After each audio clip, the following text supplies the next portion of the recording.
Assalamualaikum warahmatullahi wabarakatuh. Bagaimana kabarnya anak-anak semua? Alhamdulillah sehat. Semoga kita selalu diberikan kesehatan oleh Allah Subhanahu wa taala dan juga rasa semangat untuk belajar. Nah, di sini Ibu akan menjelaskan materi pelajaran SKI masa kanak-kanak Nabi Muhammad SAW. Sebelum memasuki pembelajaran, kita awali pembelajaran kali ini dengan doa bersama-sama. Al-Hadiniyah Al-Fatihah. Berdoa selesai. Nah, di sini Ibu akan menerangkan materi yang pertama, yaitu kelahiran Nabi Muhammad SAW. Menjelang kelahiran Nabi Muhammad SAW, pada masa itu masyarakat Mekah ini telah diberikan karunia, yaitu ekonomi dan juga usaha yang maju. Mereka memperoleh uang dan juga harta benda yang sangat banyak. Tetapi mereka meluapkan rasa senang dan syukurnya ini dengan cara yang salah, yaitu mereka dengan cara hawa nafsu, berfoya-foya, sombong, mencurahkan rasa senangnya dengan memberikan sesembahan kepada patung berhala dan lain sebagainya. Atas kehendak Allah inilah Nabi Muhammad lahir untuk menyempurnakan akhlak-akhlak mereka, yang mana terdapat dalam hadis innama bu'istu liutammima makarimal akhlak. Nabi Muhammad ini diutus untuk menyempurnakan akhlak-akhlak mulia.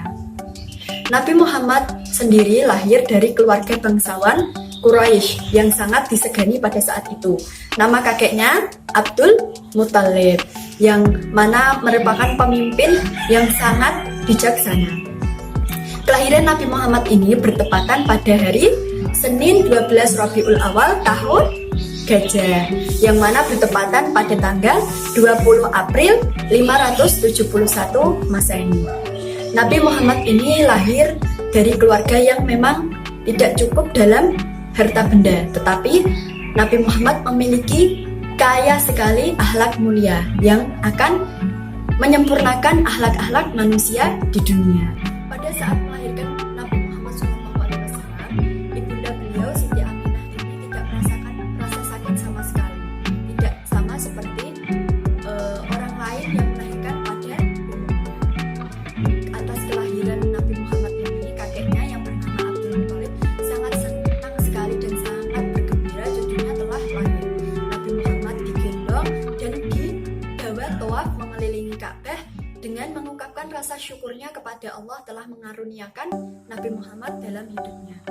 Atas itulah Abdul Muthalib atau kakeknya Nabi Muhammad ini memberikan nama kepada Rasulullah ini Muhammad, yang berarti orang yang terpuji. Dan Allah mengirimkan nama kepada Nabi Muhammad dengan nama Ahmad, yang artinya orang yang dipuji. Dengan kehadiran Nabi Muhammad, kakek beliau sangat gembira dan sangat senang atas karunia yang Allah berikan kepadanya. Materi yang kedua yaitu awal asuhan Nabi Muhammad SAW. Pada umumnya bayi-bayi yang baru lahir atau anak-anak semua ini dari mulai kecil sudah dirawat atau diasuh oleh orang tuanya sendiri. Tetapi pada masyarakat Mekah zaman itu mempercayai bahwa bayi-bayi yang baru lahir ini harus disusui dan diasuh oleh wanita bagian. Begitu juga dengan Nabi Muhammad yang pada saat itu diserahkan kepada Suwaibah al-Aslamiyah, tetapi hanya selama 3 hari. Kemudian diserahkan kepada Halimatus Sa'diyah untuk disusui dan diasuh selama 2 tahun. Pada saat Nabi Muhammad bersama Halimatus Sa'diyah, Ibu Halimatus Sa'diyah ini merasa sangat senang karena telah diberkahi Nabi Muhammad dalam hidupnya. Ibu Halimatus Sa'diyah ini biasanya ini kehidupannya selalu berkekurangan. Hewan-hewan ternaknya kurus, sayur-sayurannya dan juga tumbuh-tumbuhannya tidak subur. Bahkan anak kandungnya sering merasa kelaparan karena kekurangan air susu. Atas hadirnya Nabi Muhammad SAW ini merubah semua kehidupan Ibu Halimatus Sa'diyah.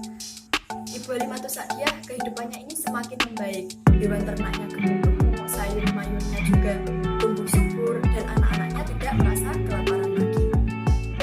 Ibu Halimatus Sa'diyah sangat menyayangi Nabi Muhammad seperti anak kandungnya sendiri. Beliau tidak pernah membedakan antara anak kandungnya dengan Nabi Muhammad. Setelah 2 tahun berlalu,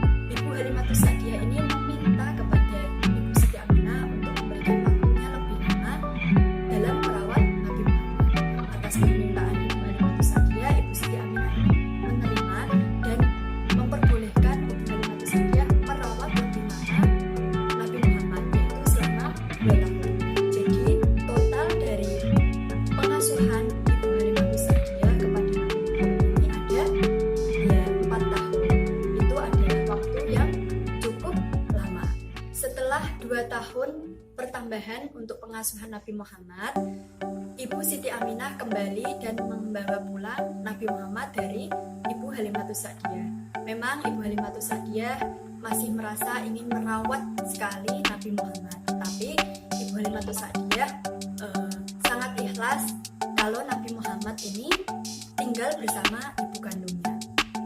Setelah bersama Ibu Siti Aminah 6 tahun atau 1 tahun kemudiannya, Ibu Siti Aminah membawa Nabi Muhammad ini mengunjungi neneknya dari Bani Najjar dan mengunjungi makam ayahnya yaitu Abdullah. Pada saat di sana, Ibu Siti Aminah menceritakan di mana ayahnya dirawat saat sakit sampai meninggal dunia dan ditunjukkan makam beliau. Beliau menceritakan bahwa saat Nabi Muhammad dalam kandungan 6 bulan atau ada yang berpendapat 3 bulan, Abdullah atau ayahanda Nabi Muhammad ini telah meninggal dunia. Betapa sedihnya Nabi Muhammad mendengar cerita tersebut.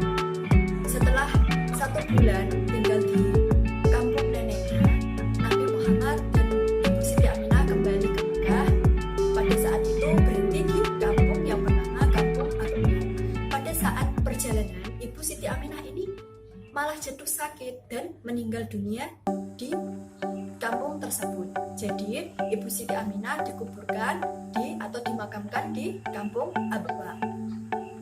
Merasa sedih sekali, Nabi Muhammad melanjutkan perjalanannya ke Mekah dan melanjutkan hidup dengan kakeknya yang bernama Abdul Muthalib. Inilah kita masuk ke materi kelima, yaitu Nabi Muhammad dalam asuhan Abu Thalib atau paman beliau. Kehidupan Abu Thalib ini sendiri jauh dari kecukupan. Beliau ini keluarga yang dikatakan miskin dengan anak yang banyak, tetapi beliau rela merawat dan mengasuh Nabi Muhammad dengan sepenuh hati. Nabi Muhammad menjadi seorang pengembala kambing milik orang lain dan mendapatkan upah untuk beliau hidup bersama dengan pamannya. Itulah dari kisah masa kanak-kanak Nabi Muhammad SAW. Semoga apa yang Ibu jelaskan dan apa yang Ibu paparkan bisa dipahami dan diterima oleh anak-anak semua, dan juga bisa kita mengambil hikmah dari semua kisah Nabi Muhammad SAW, serta kita dapat diberikan akhlak yang baik dan mulia seperti akhlak Nabi Muhammad SAW. Sebelum kita tutup pembelajaran kali ini, kita tutup dengan bacaan suratul Fatihah bersama-sama. Ala hadiniyah al-Fatihah. Berdoa selesai. Sekian, wassalamualaikum warahmatullahi wabarakatuh.